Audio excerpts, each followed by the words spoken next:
I'm Jim Carafano at Heritage.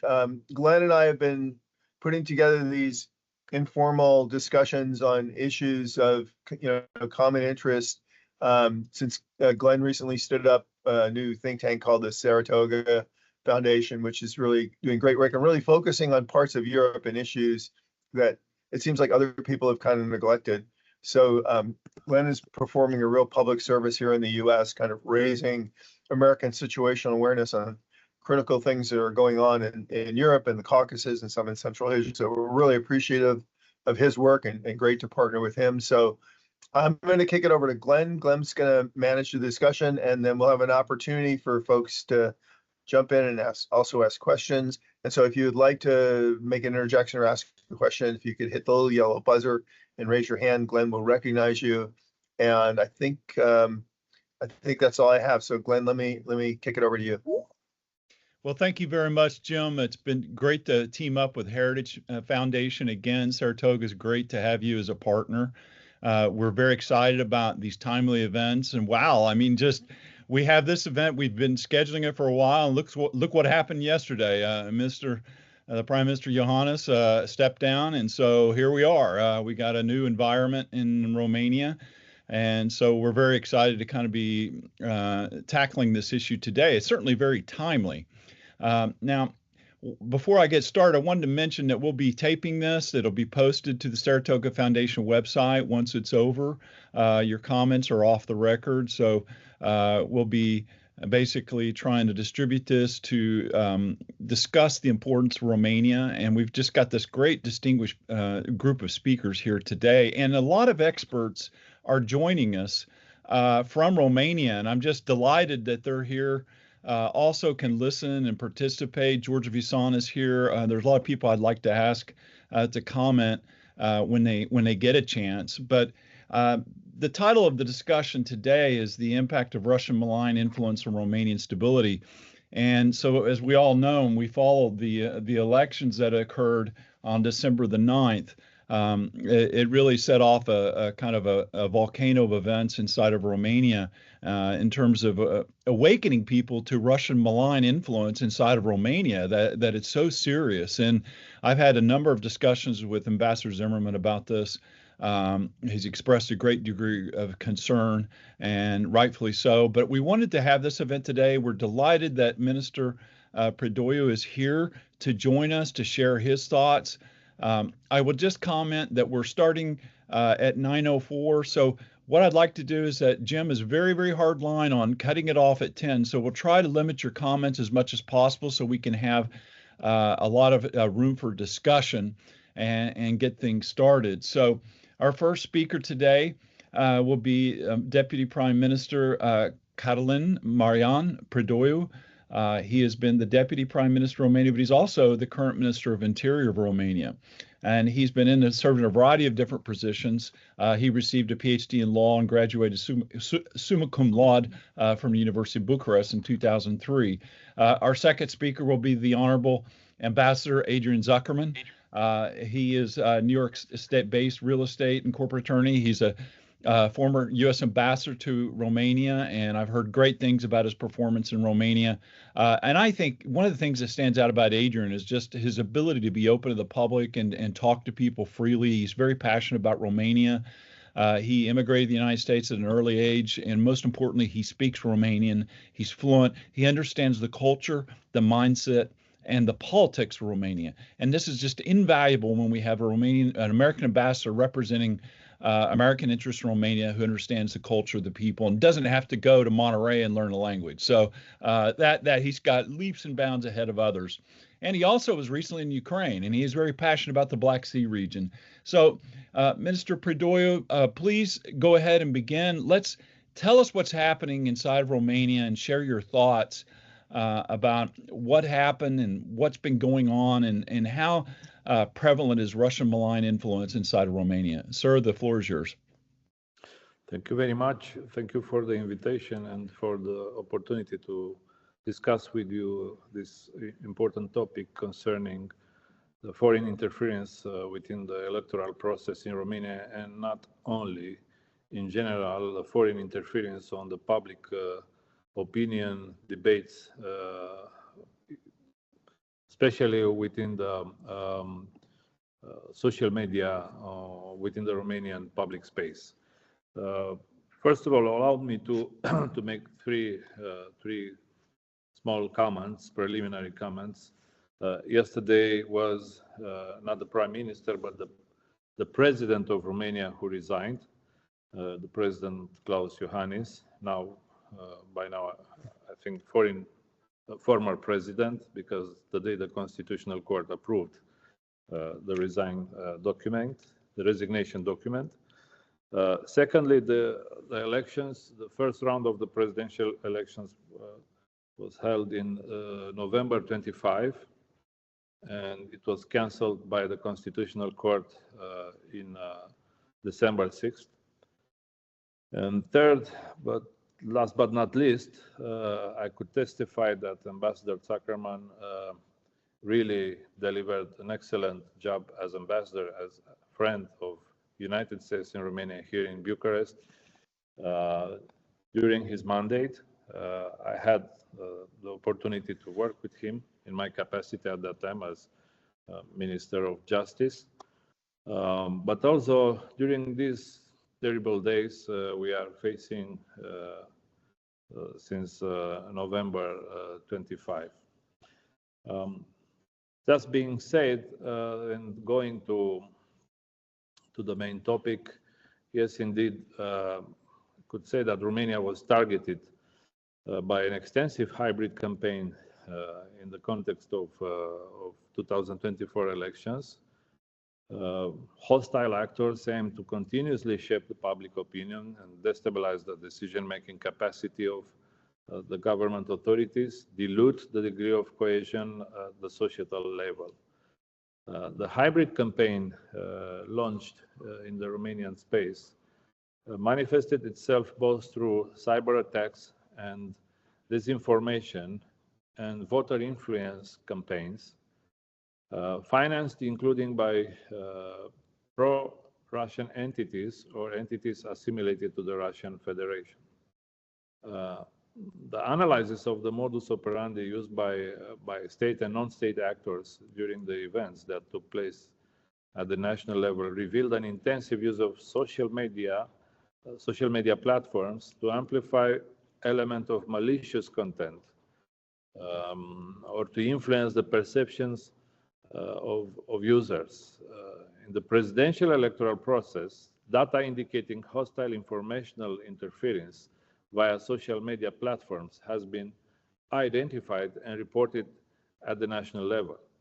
These informational campaigns bear similarities to those observed in the early days of the Russian invasion of Ukraine.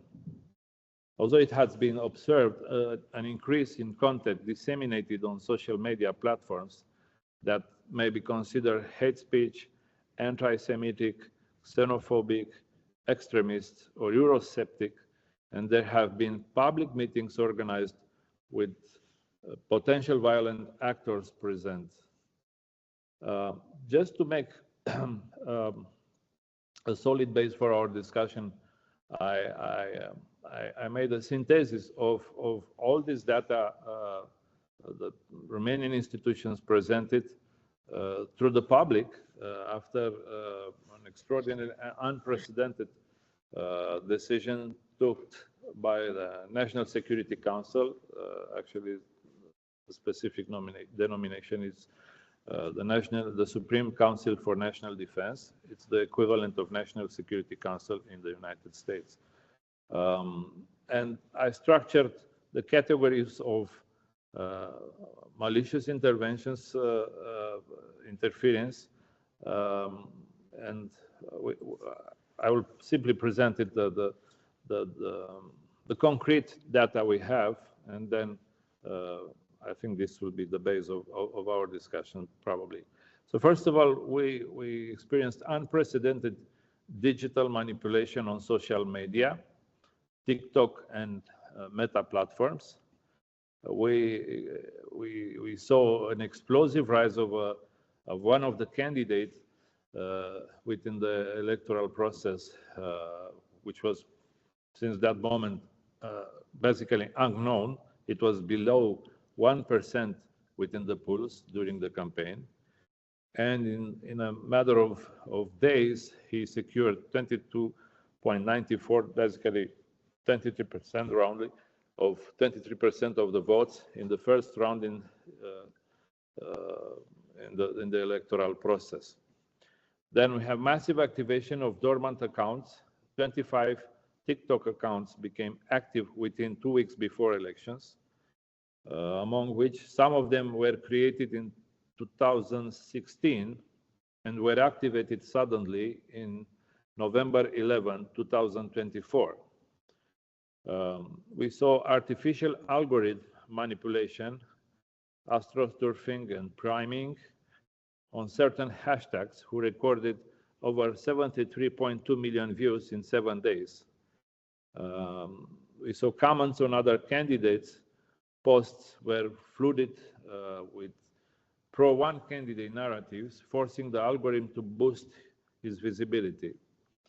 Also, a coordinated system of fake engagement using artificial intelligence-driven content strategies ensured the narrative reached large audiences.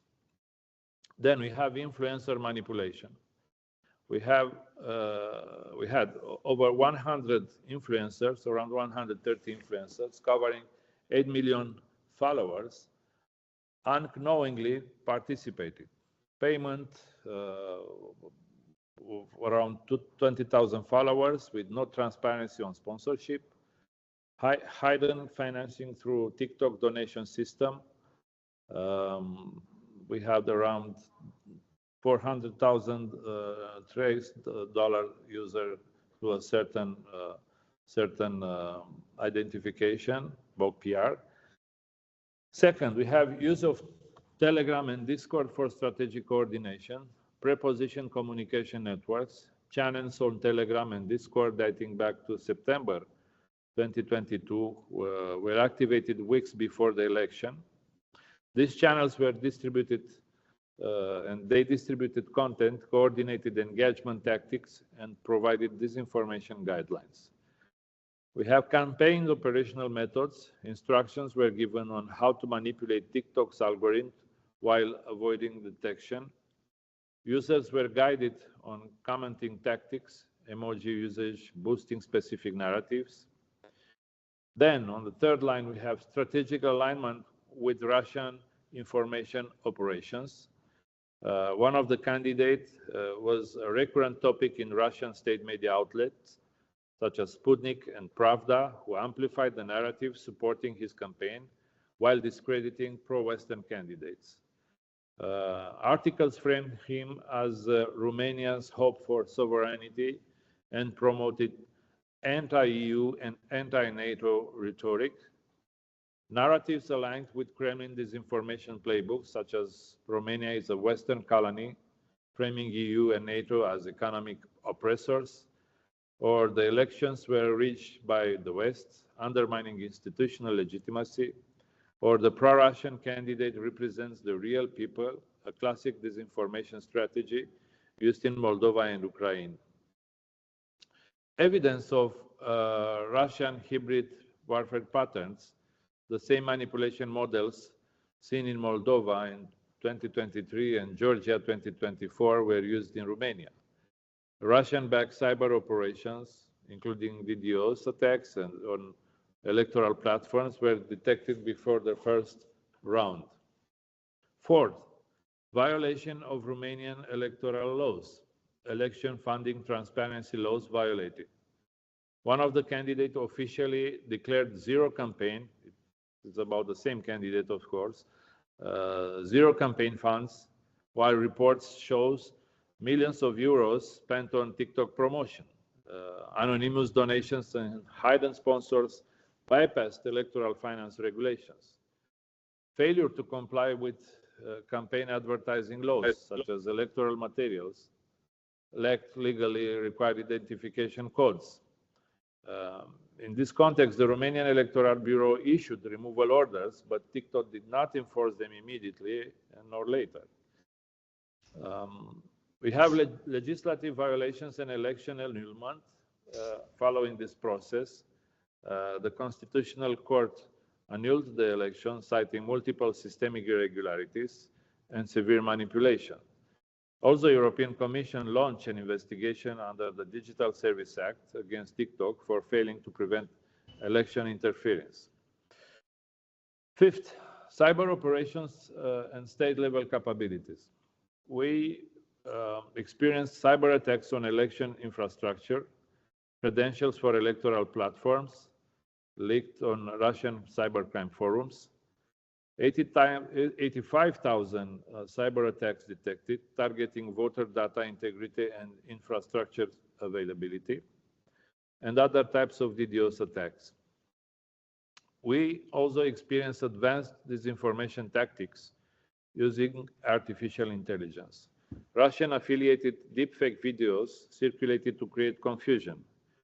Fake news websites linked to Russian information networks amplified anti-Western messages.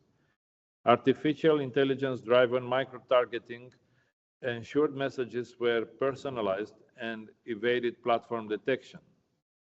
International security implications and US response. US senators condemned Russian interference, stating Putin's assault on Romania's elections is part of his hybrid war against democratic allies.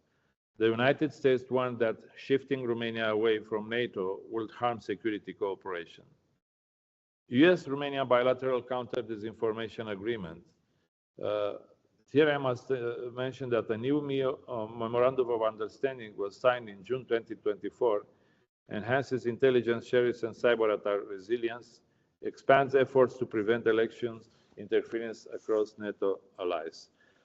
Based on all this data, the conclusion of the Supreme Council for National Defense was that a clear involvement of a state actor was experienced within the electoral process in Romania. And following that, that conclusion, the Council took the unprecedented decision to publish the documents on the website of the Council. What I would like also to mention and to present here, it was a kind of, it is a kind of parallel I drafted between the messages of the candidate who benefited of this interference and the messages promoted by Russian outlets or Kremlin official statements. So I will give you a few examples, simply quoting, simply quoting without comments.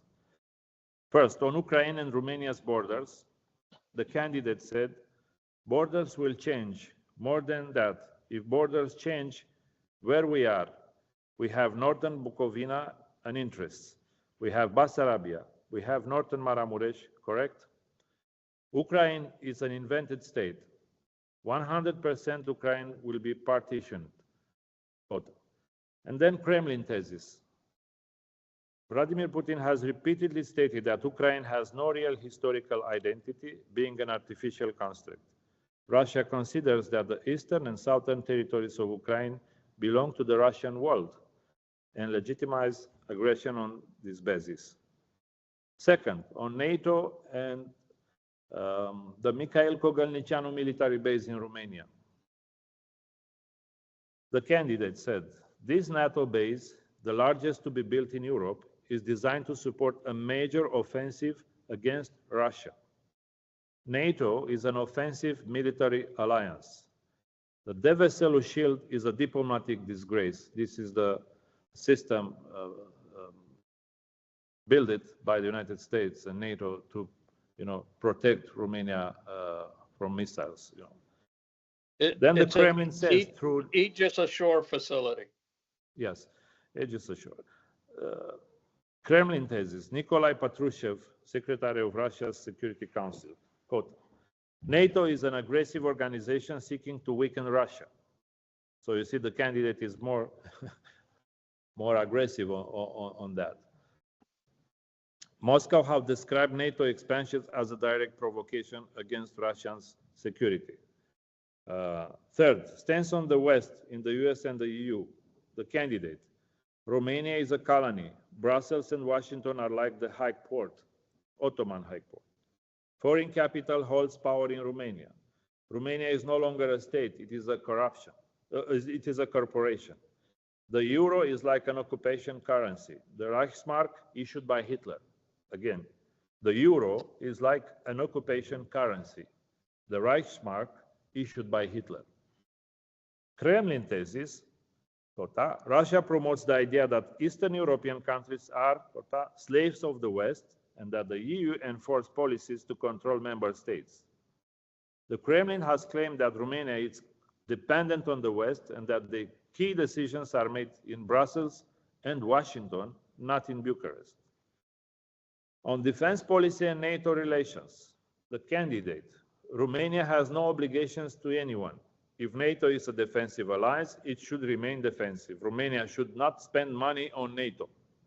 The Kremlin thesis, Moscow aims to weaken NATO cohesion by asserting that member countries are forced to spend money unnecessarily on defense. Vladimir Putin has stated that NATO creates insecurity in the region and that member states should reconsider their commitments. Anti-sovereignty rhetoric and Romania's geopolitical role. The candidate, Romania is condemned to helplessness to be exploited. Romania entered the European Union and NATO by hitting its head against the wall. Romania supplies only raw materials and labor. Kremlin. Russia argues that the EU and NATO have turned Eastern European countries into mere sources of resources and cheap labor. Romanian narratives in the region emphasize that Russian narratives in the region emphasize that former communist states are now mere puppets of the West. So you see, this parallel is quite clear and speak by itself. And putting all this together, you can have a concentrated picture on the reality we face during the electoral process. But first of all, I would like to mention in addition that this rhetorics and this interference is continuing since that moment, as we speak, as today, on several directions. First, as I mentioned, undermining the trust of the Romanians within EU and NATO. The most important political constructs, we build it together with our partners, and which secured Romania with the highest level of economic development, including for welfare for the citizens, and highest level of security. Another line is to undermine the foreign policy, bombarding effectively the citizens with the idea that our foreign policy is wrong, that we need to extract the country from EU and NATO, and that we should play here a kind of Switzerland of the East, that Russia has nothing to do with us, there is no danger from it, and so on and so forth. Another important line targets the internal state institutions, state bodies. We are facing everyday attacks at the credibility of state institutions, main actors especially on the area of public order, law enforcement, etc. I'm sorry that I should give myself as an example. At the Ministry of Interior Affairs, the Minister of Interior Affairs are facing everyday accusations that we are harassing the opposition, that we are perpetrating all kinds of arbitrary investigations, so on and so forth, although the judicial investigations are not under the control of the Minister of Interior, are under control of the prosecutor and public prosecutor office.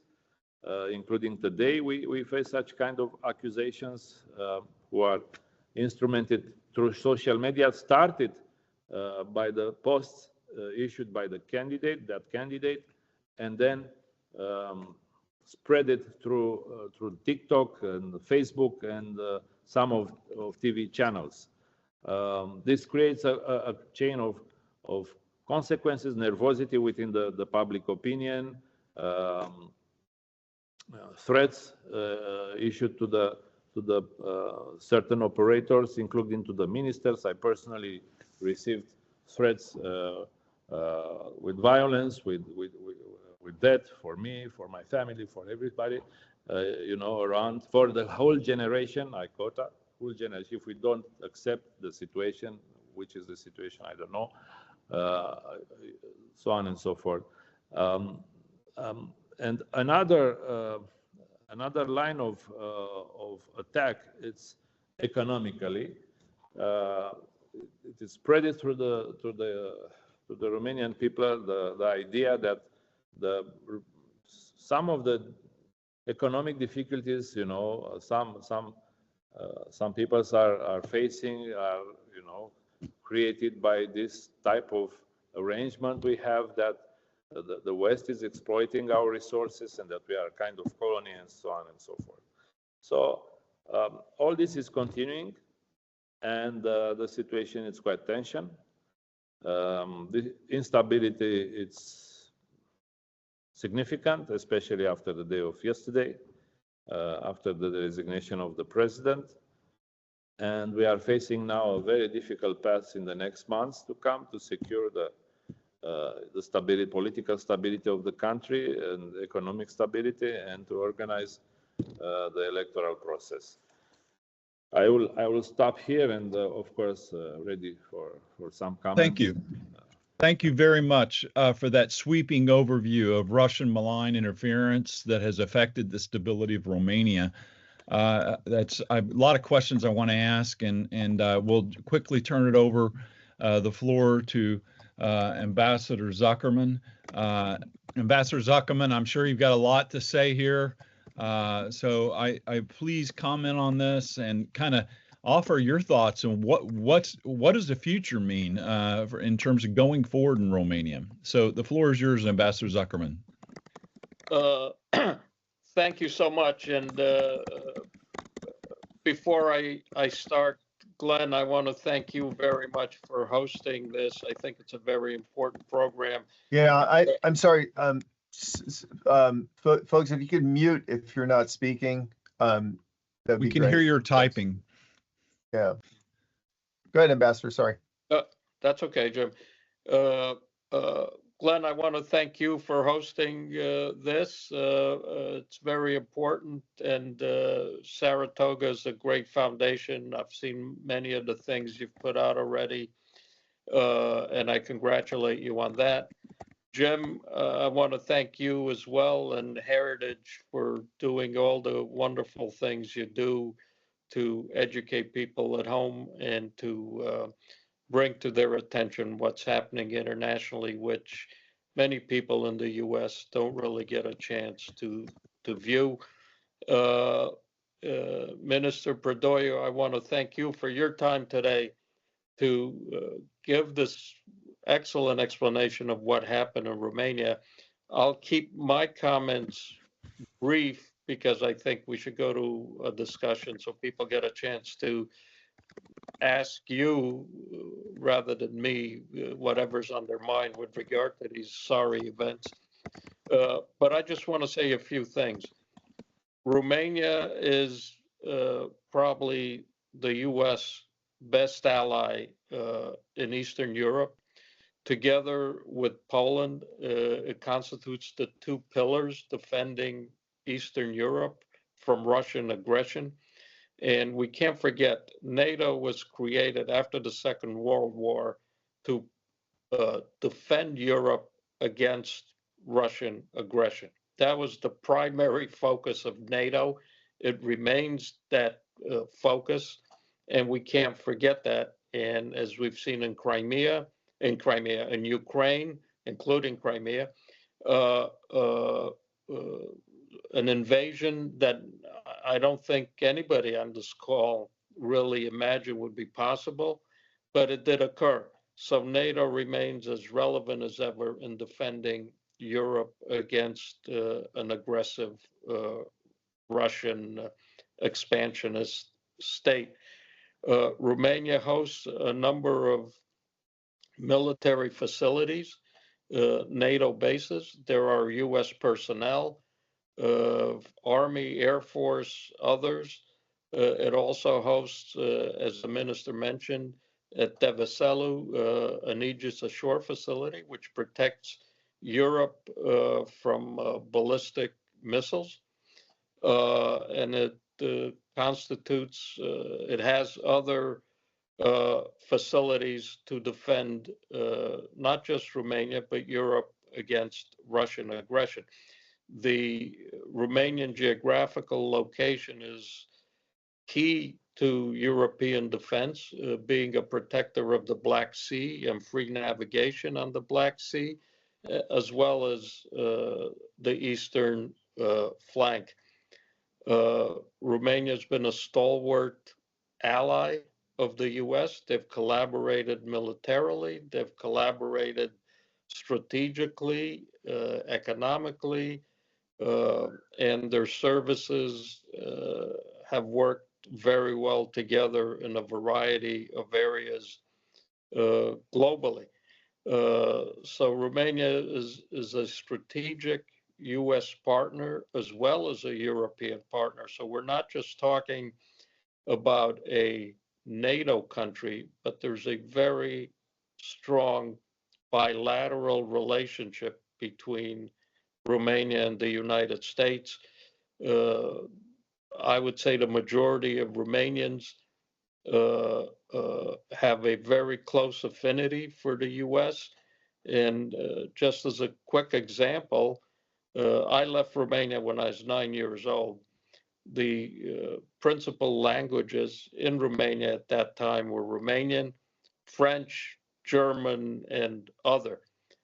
Today, hardly anybody speaks French, hardly anybody speaks German, everybody speaks English.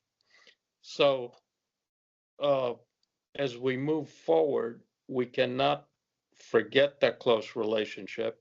And I think we need to focus on what the minister said and help Romania, help it find leadership and a way out of this. The principal issue that I hope the minister discusses a little more is what he said in passing, that the propaganda is still continuing. And the propaganda is coming through social networks like TikTok, Telegram, other groups, which Romanian intelligence and other Romanian cyber services said should be shut down a long time ago.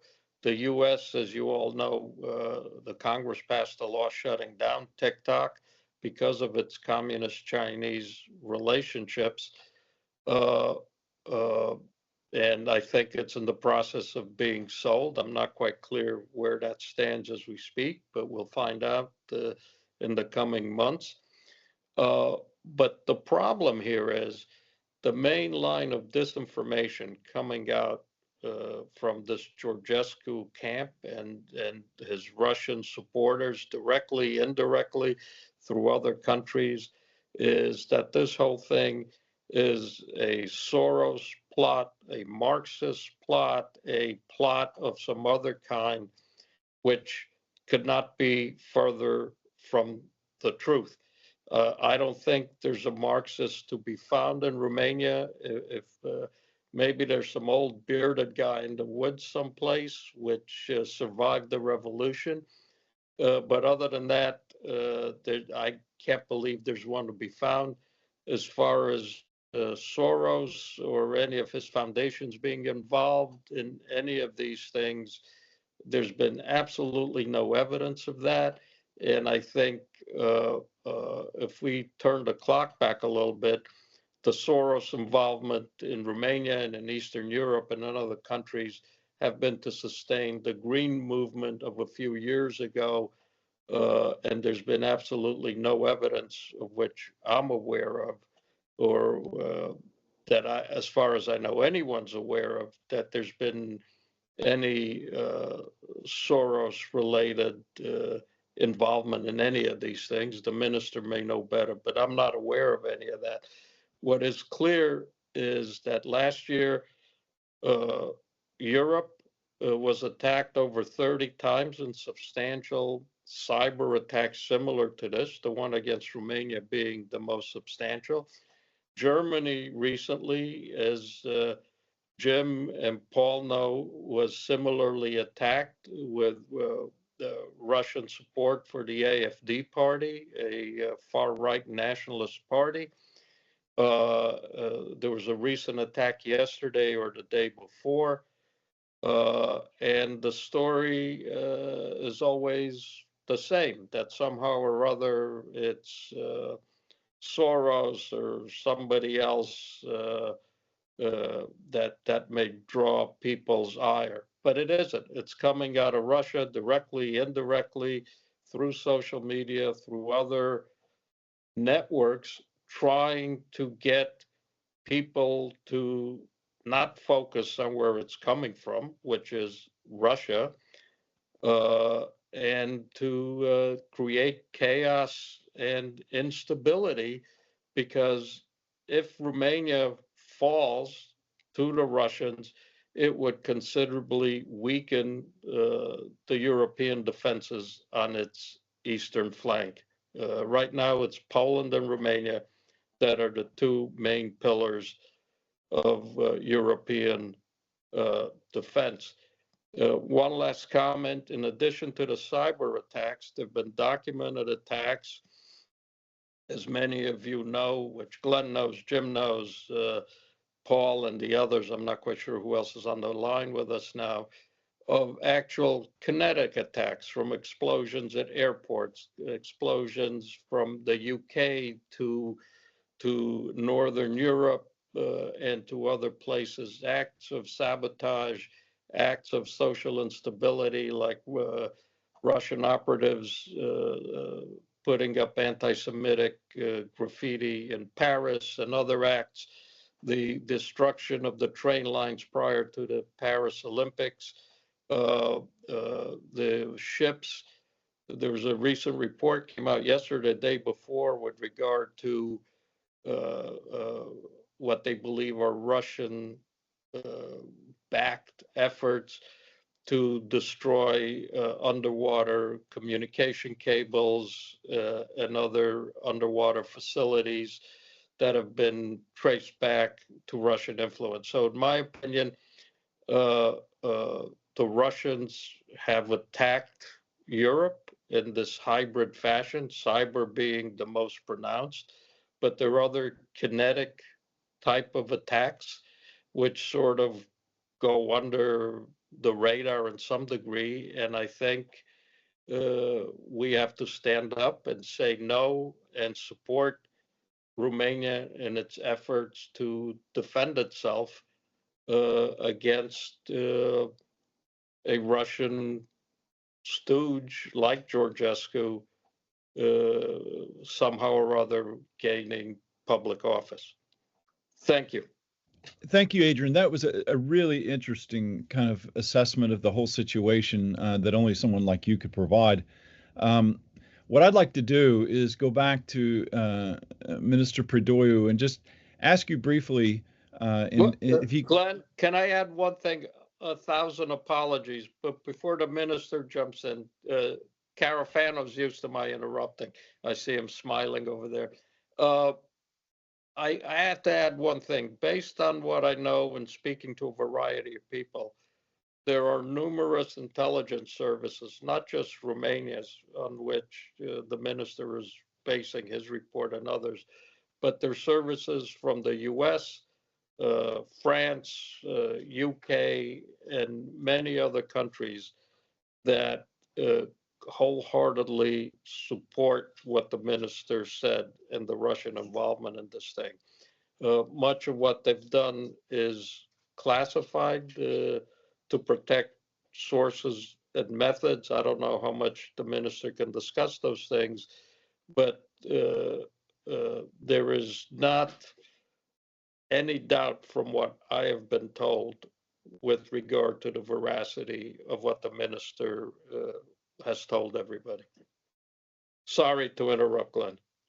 No, thank you. Mr. Preodoi, can you address the types of strategies Romania is using to combat and deal with this problem? Most of the attacks you said emanated from TikTok accounts that were created in 2016 but were activated shortly before the election. So, kind of going forward, I mean, what is the strategy to try to deter and combat Russian malign influence like this? Well, you address a very sensitive topic, and you actually put a finger of a big problem here. But first, I would like also to have some preliminary comments. As Ambassador mentioned, my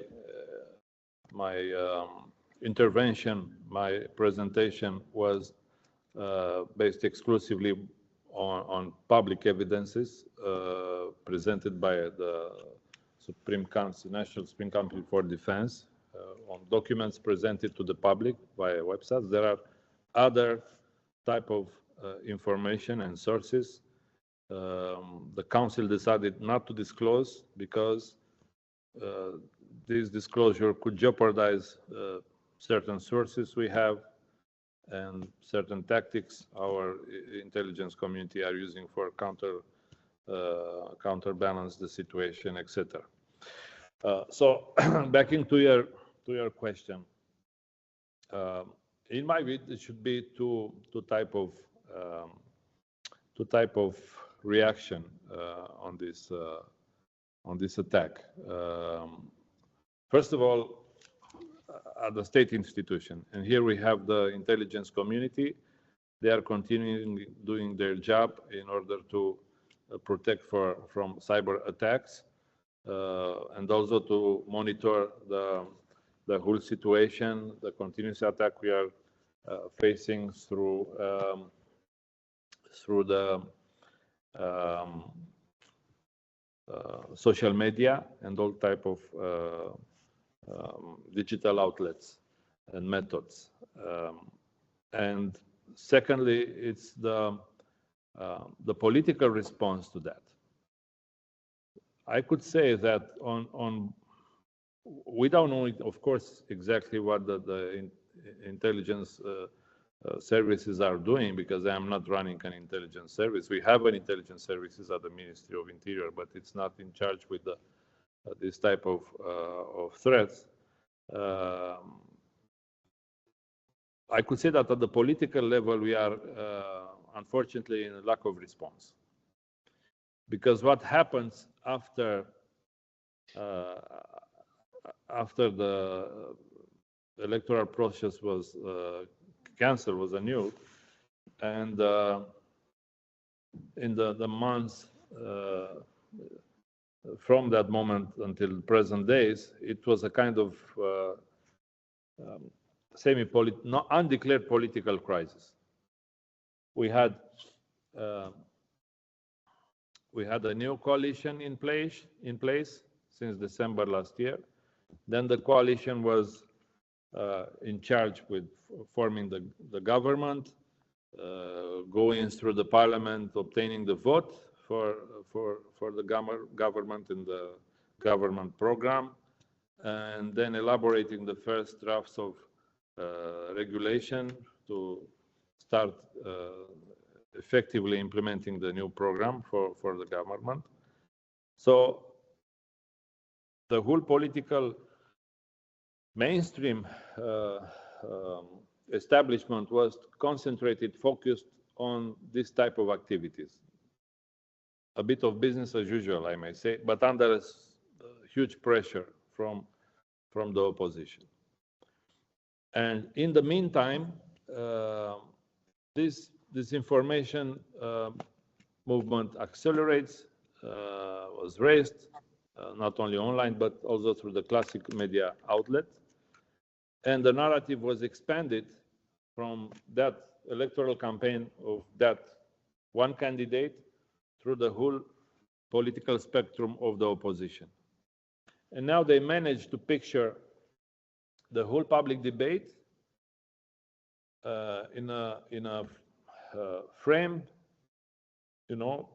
between new and old, between sovereignists and internationalists, trying to mirror a little bit the political debates in the States, but is a fake mirror, because actually those who are now claiming that they are sovereignists and the patriots, etc. Some of them, at least, they are perpetrating the narrative of Kremlin.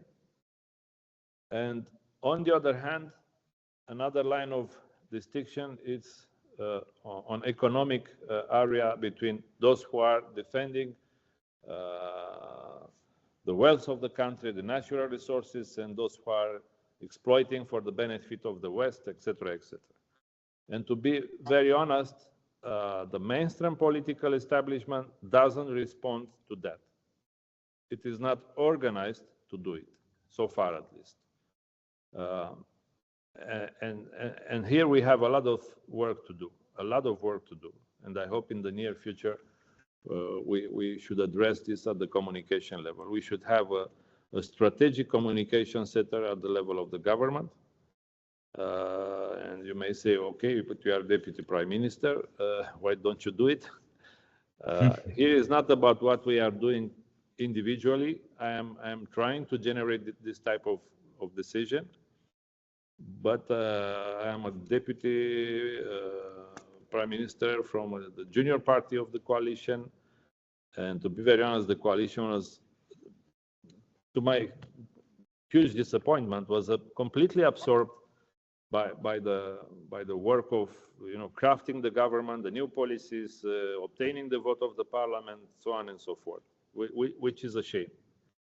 Hopefully, from now on, they should do it, because now the electoral campaign for the new presidential elections are approaching, and they will be forced to do that. They will be forced to address that. On the other hand, to speak very openly to you now, it's more easy to do it from the evident reasons since yesterday. We should have this type of approach also at the National Supreme Council for Defense. But the crisis, we had too much inactivity at that level, probably because the former president felt that he doesn't have anymore the political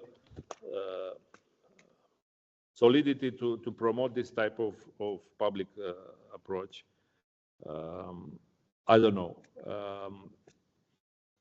But the reality is that we are not, to be very honest, we are not defending as we should do it, as I would like to do it. More firm, more organized, more, why not to say, aggressive in the good way. And to dismantle all this type of fake news, fake statements, fake political theses. I delivered, and Ambassador knows, recently a number of speeches attacking this type of narrative, very serious, but it's not enough. We need to do more strategic, all these things. If I could just add to what he said, some of the things that have happened here over the last year, there was a letter which was forged over the signature of the patriarch of the Orthodox Church, and 80+% of the people of Romania are Orthodox, telling the bishops and the priests that all parishioners should be told to vote for this guy, Georgescu. The thing was a fake, but it was widely distributed before people realized what was going on, and then they responded, but the response is never powerful enough. There was another guy who's allegedly a front for the Russians, who claimed he was running for president, who falsified a letter from Donald Trump saying that Trump supports him 100% and he's the guy. There are other similar documents, statements in the papers attributed to various people that Trump or others in the administration support Georgescu or others, or are against various people in the government. It's very hard to respond to these types of propaganda, unabashed propaganda undertakings without really hauling in those responsible and either throwing them out of the country, putting them in jail. I don't know what the correct response is, but maybe the minister can address that. What? Yes, we're running. We got about 10 minutes left, unless Jim wants to go over a little bit. And I see Paul McCarthy raised his hand, and we want to get some questions. So, Minister, can you briefly just answer that question? Yeah, sure. Catalin, go ahead. Go ahead. Go ahead, Mr. Preodoi. Answer. To the question concerning. What should we do to the people who distribute propaganda in Romania? I'm sorry, I didn't hear what. What should we do?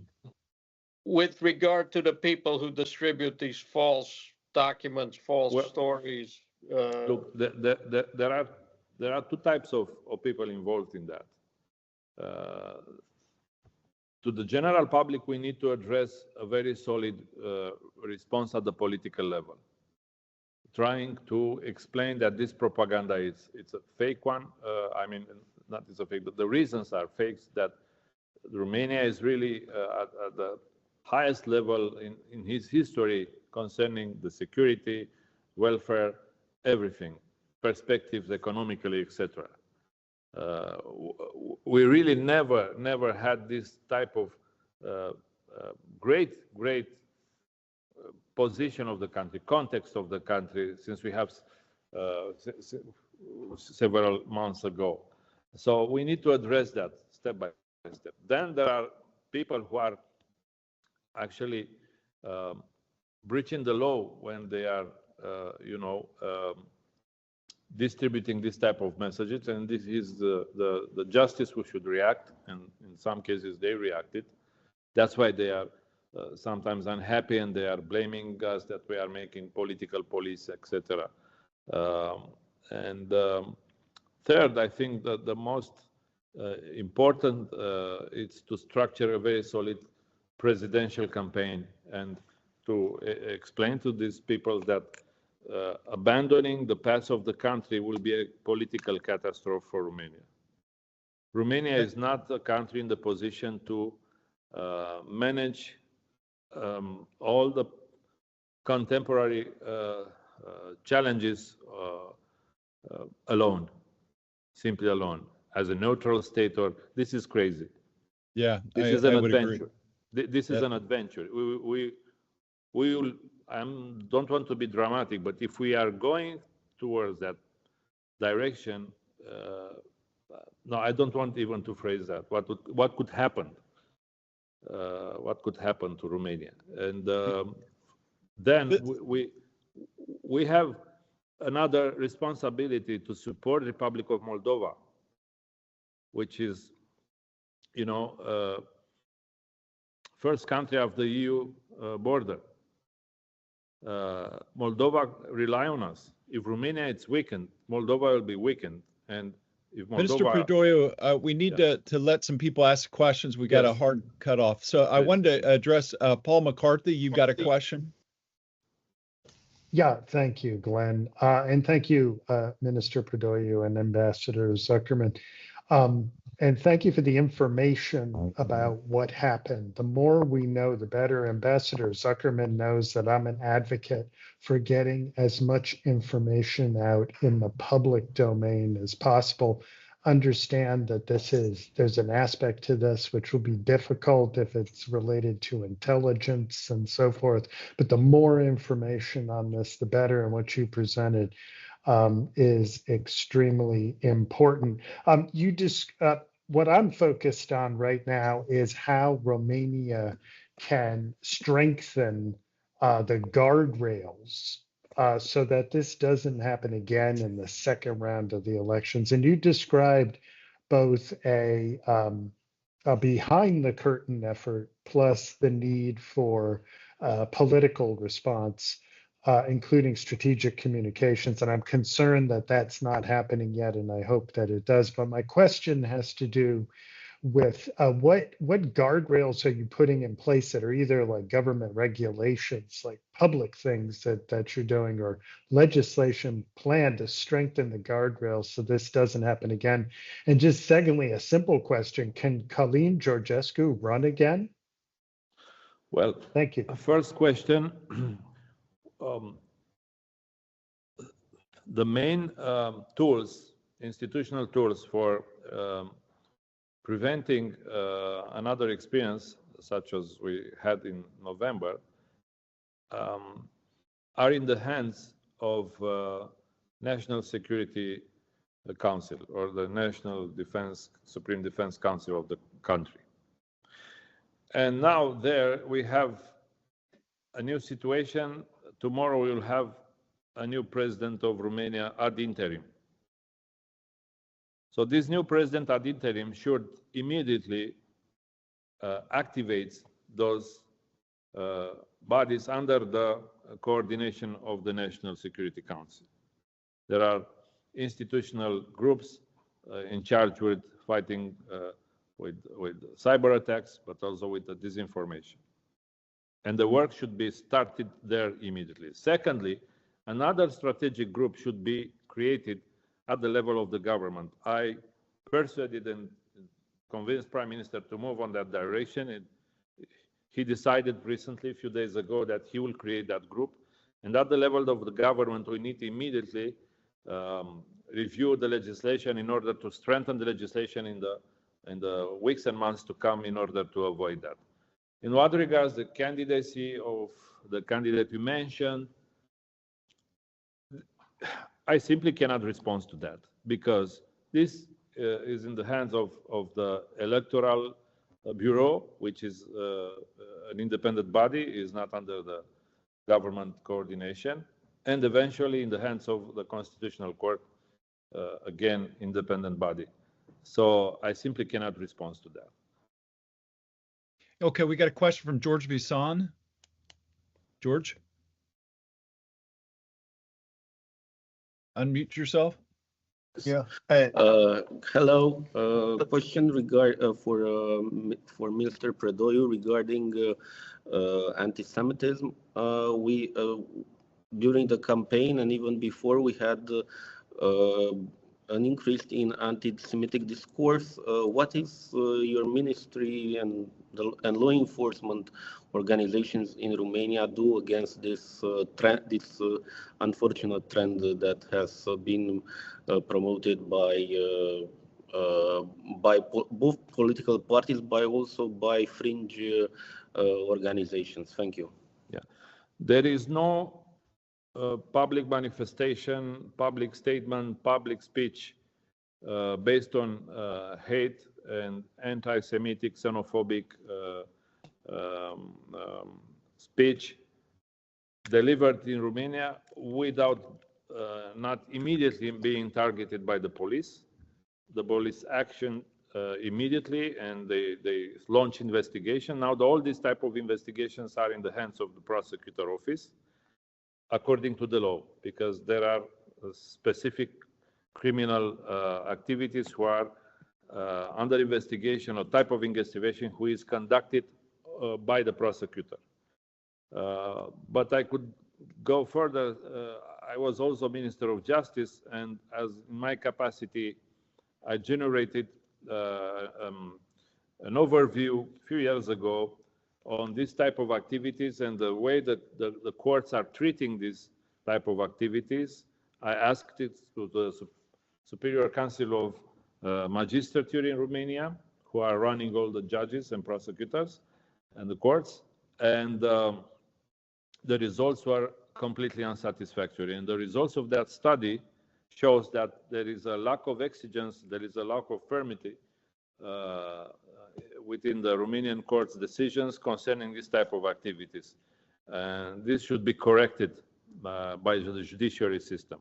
But in what regards the police, I could say, again, we reacted immediately and launched investigations and prepare files for the prosecutors through our police department, which also created another line of attacks against the Ministry of Internal Affairs, that he is perpetrating actions of political police and so on and so forth. Okay, let me get a wrap. So over Okay. to you. So I'd like to thank everybody for their participation today. This has been a fascinating conversation, and really the stability of Romania is very important to the eastern flank of NATO, as Ambassador Zuckerman pointed out. Mr. Preodoi, we're very grateful at the Saratoga Foundation and Heritage. Both thank everybody for appearing today, but Mr. Preodoi, thank you for sharing this very, very timely information about Romania, and we wish you find ways going forward to try to help improve Romania's stability and stave off these types of attacks. So thank you, everyone. We'll be posting this on the Saratoga Foundation website once we're done today. Thank you. Thank you.